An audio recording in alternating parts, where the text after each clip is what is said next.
So number 9 is using meta communication. Now, I love meta communication.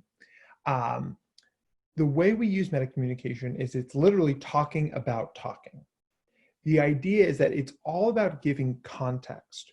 One of the things that happens to us as people when we talk to each other is we have the whole script and our whole backgrounds in our heads.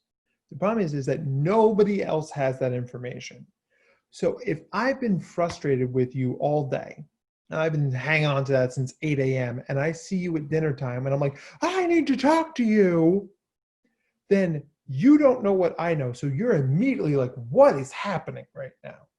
Right? That's a contextless communication. Meta communication provides a meaningful context around the things we need to say. So you could say something like, I need to have a hard conversation with you. That's going to have a response from the person you're talking to, but it's a less response. It's a more manageable response than walking in the door starting to scream at them. So when we use little bits of language like, I'd like to talk to you, or can I have your attention please, or I'm a big fan of verbing your question.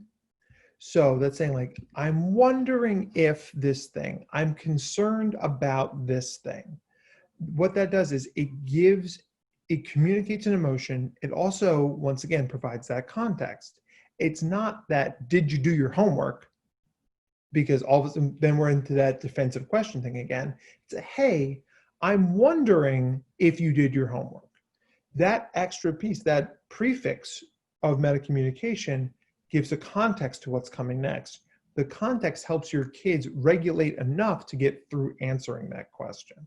So practicing metacommunication is a great way to improve the effectiveness in our communication, so we don't spend all this time explaining what we talked about and managing people's feelings. It's we just get to the meat of the question sooner.